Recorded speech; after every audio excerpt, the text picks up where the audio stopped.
en realidad me interesó mucho conectarme rápidamente con la universidad cuando regresé de Canadá, donde estaba realizando un doctorado, y ya mismo en el 84 hubo tres acontecimientos muy importantes. Primero, el encuentro regional de comunicación, que empezamos a dar seminarios en la facultad, y el tercero fue verificar que la biblioteca de la facultad no tenía más estamos hablando de libros específicos de comunicación, eran muy pocos libros, básicamente dominaba una tendencia funcionalista norteamericana, y muy pocos libros. Incluso había el informe de UNESCO, el informe de McBride estaba prácticamente oculto.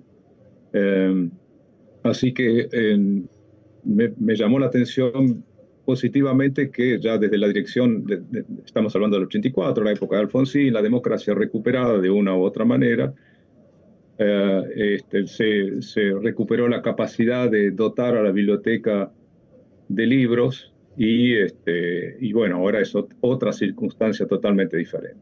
Después, en el 88, la universidad me contrató, el rectorado me contrató como profesor titular, y en el 90 tuve la oportunidad de concursar, y salí, en realidad hice dos concursos y los dos los aprobé con buen puntaje, así que fui profesor titular regular, dedicación exclusiva, con obligación, por suerte, y agradecido de hacer investigación y extensión, cosa que realicé todos los años que estuve. ¿En qué materias estuviste y en qué áreas investigaste? Bueno, yo estuve principalmente en las materias llamadas teóricas, es decir, teoría de la comunicación, que después con el nuevo programa se fueron ampliando hacia, creo que hubo un tiempo que estuve en comunicación de las organizaciones, y después finalmente incorporamos también economía política de la comunicación. Esos fueron mis tres áreas. Después, claro, fui agregando cuestiones transdisciplinarias que me parecen muy importantes para el momento que estamos viviendo y de aquí en adelante, que es la cuestión ecológica. Y eso es un tema de gran profundidad que por supuesto no vamos a poder tratar aquí, pero sí puedo adelantar algunas puntas, que son que los derechos y la cuestión de los vínculos humanos en este momento, para diferenciarnos del funcionalismo norteamericano que nos obligaba o nos invitaba a las facultades en Latinoamérica a trabajar con estudios de medios, media studies, que entremos a la interrelacionalidad. Es decir, somos seres interrelacionados con territorios, con personas, con seres vivos de toda clase, en todo el mundo. Eso quiere decir que estamos ante cambios absolutamente profundos en los cuales no podemos seguir pensando como antes. Yo lo llamo de alguna forma la siesta que permitió quedarse cómodos en un sistema universitario donde no se comunicaban entre sí los departamentos y las disciplinas. Esto por obligación y por circunstancias va a ocurrir sí o sí en los próximos tiempos, corto plazo o mediano plazo, pero seguro. Andrés, este escenario que describís en tu ingreso a la carrera, digamos, con esa bibliografía específica, ¿cómo viste el cambio que se produjo, digamos, en la carrera en el periodo en el que vos estuviste? Digo, aspectos positivos y aspectos negativos, ¿no?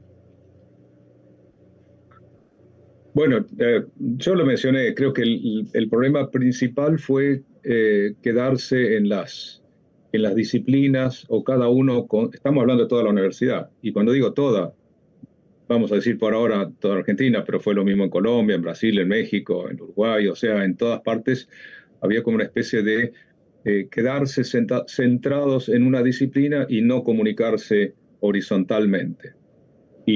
Pero como somos pasajeros de la misma nave, con las sociedades y los territorios en los que vivimos, tenemos la necesidad imperiosa de integrarnos por ejemplo, con las culturas mapuche tehuelche.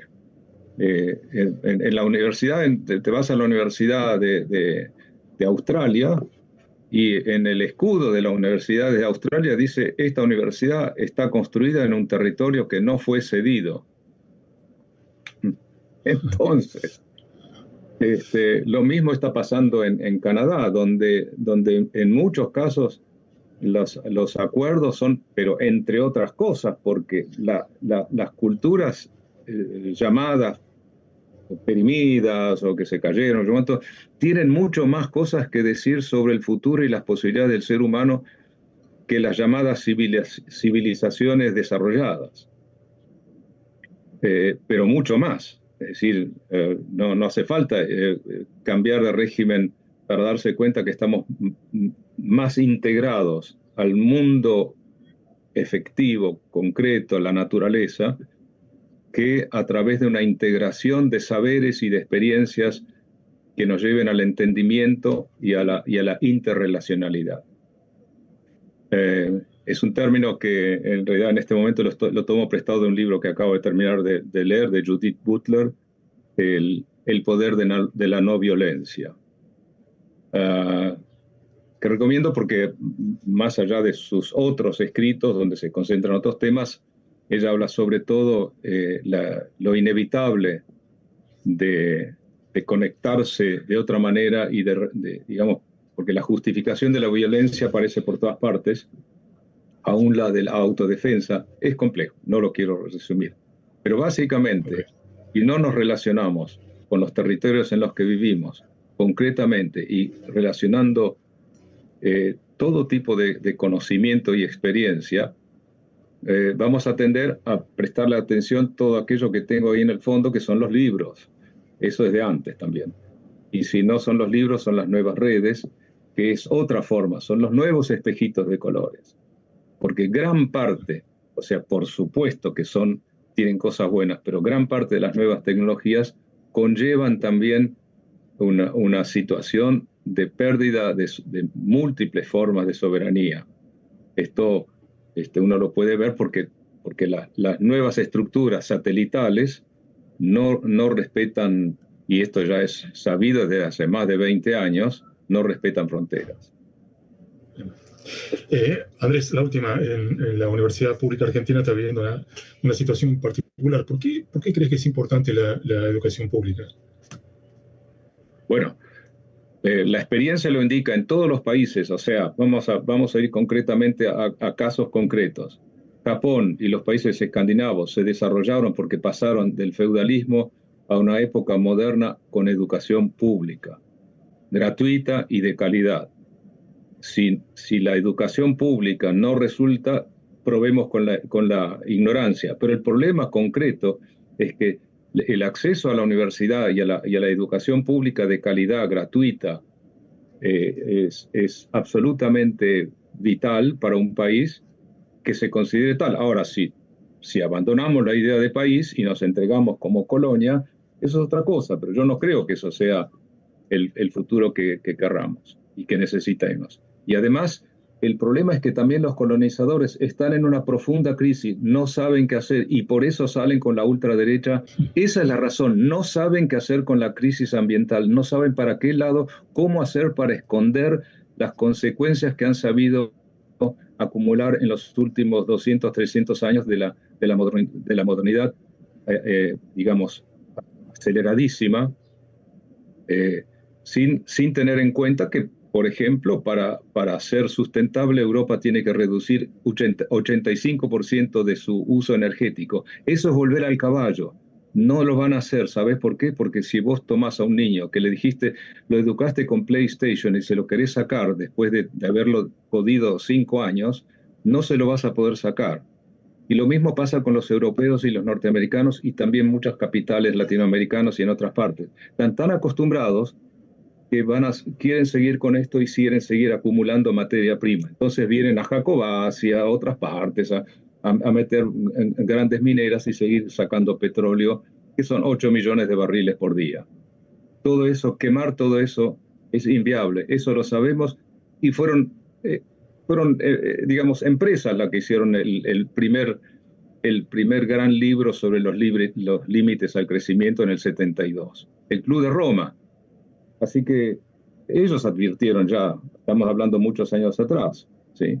Y todo eso en realidad resulta en una necesidad de bajar un cambio en todas partes, producir su propia comida, no genéticamente modificada, con buen agua, con buenas semillas.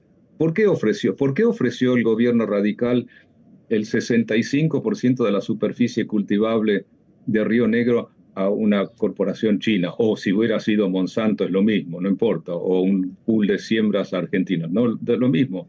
Si nosotros tenemos concretos problemas acá e importamos del norte comida chatarra, ¿a quién le cabe en la cabeza? Entonces, la integración es múltiple, es compleja, implica una nueva pedagogía absolutamente nueva, en condiciones en las cuales además confío plenamente en la capacidad que ustedes tienen como profes que han sabido construirse y entretejerse en los últimos años y que tienen que seguir este curso, pero atentos a los nuevos escenarios. Y justamente el cerrar la canilla de la universidad pública solamente puede ser entendido como una movida colonial para que nuestro pueblo no piense, no actúe, no se organice, no tenga tiempo, tenga miedo, etcétera, etcétera, etcétera. Son trucos básicos, muy torpes sectoriales.